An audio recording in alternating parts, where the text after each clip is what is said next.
আপনারা হয়তো জানেন এই রেস্টুরেন্টের ওনার আজ 2 মাস হলো স্বর্গবাসী হয়েছেন। তাই এখন সব সম্পত্তির দায় দায়িত্ব আমাদের ওনারের মেয়ে সাথীমার হাতে তুলে দেওয়া হবে। উকিল সাহেব, আপনি উইলটা পড়ে শোনান। এখানে লেখা আছে, আমি রাকিব চৌধুরী সাথী চৌধুরী অর্থাৎ আমার মেয়ের হাতে আমার অর্ধেক সম্পত্তির মালিকানা তুলে দিলাম। কি বলছেন আঙ্কেল? অর্ধেক সম্পত্তি মানে? হ্যাঁ মা, স্যার তোমার নামে অর্ধেক সম্পত্তি রেখে গেছেন। আর বাকি অর্ধেক? ওটা তোমার হবু স্বামী, মানে যাকে তুমি বিয়ে করবে সে পাবে। কিন্তু কেন? ওটা তোমার বাবা শেষ ইচ্ছে ছিল মা, যেন তুমি ভালো একটা ছেলে দেখে সুখে সংসার করো। যেমনটা আপনারা শুনলেন, সাথীর বিয়ে হওয়া পর্যন্ত এই রেস্টুরেন্টের সমস্ত মালিকানা সাথীর হাতে থাকবে। Hi beauty. আমার নাম সাথী। নাম যাই হোক, দেখতে তুমি বিউটিফুল। আমার নাম শাকিল রয়, রয় অ্যান্ড রয় কোম্পানির মালিকের ছেলে। তো আমি কি করব? তোমার তো খুব অ্যাটিটিউড দেখছি। অবশ্য আমার গার্লফ্রেন্ড হতে গেলে এইটুকু থাকা দরকার। মানে? আমার তোমাকে পছন্দ হয়েছে। I love you. How dear you! তোর এত বড় স্পর্ধা, আমাকে অপমান করলি। আমি ইচ্ছে করলে রাতারাতি তোর এই রেস্টুরেন্ট কিনে ফেলতে পারি, বুঝলি? তোর এই টাকার গরম অন্য কোথাও গিয়ে দেখা, আমাকে না। বেরিয়ে যা আমার রেস্টুরেন্ট থেকে। এই অপমানের মাসুল তোকে দিতেই হবে। আরে যা যা, তোর মতো ছেলেদের আমি আমার পায়ের নিচে রাখি।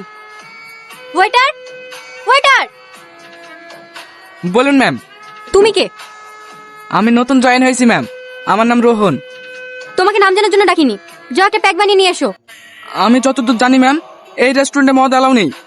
এটা আমার রেস্টুরেন্ট, আমি যা বলবো তাই হবে। 2 টাকার ওয়েটার হয়ে আমাকে জ্ঞান দিতে এসো না। কি হয়েছে সাথীমা? ওর এত বড় সাহস, ও আমাকে নিয়ম শেখাতে এসেছে।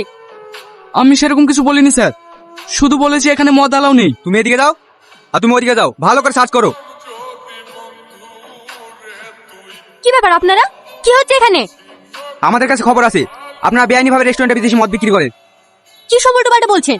এটা একটা ফ্যামিলি রেস্টুরেন্ট। সেটা সার্চ করার পরে বোঝা যাবে। কে পারমিশন দিয়েছে আপনাকে সার্চ করার? আমি এক্ষুনি কমিশনার আঙ্কেলকে ফোন করছি। ফোন করে কোনো লাভ হবে না ম্যাডাম, আমাদের কাছে সার্চ ওয়ারেন্ট আছে। আপনাদের হয়তো কোথাও ভুল হচ্ছে স্যার। স্যার বলো। একটু উপর আসুন। এই দেখুন স্যার। এগুলো কি? এগুলো তো ওগুলো আমার।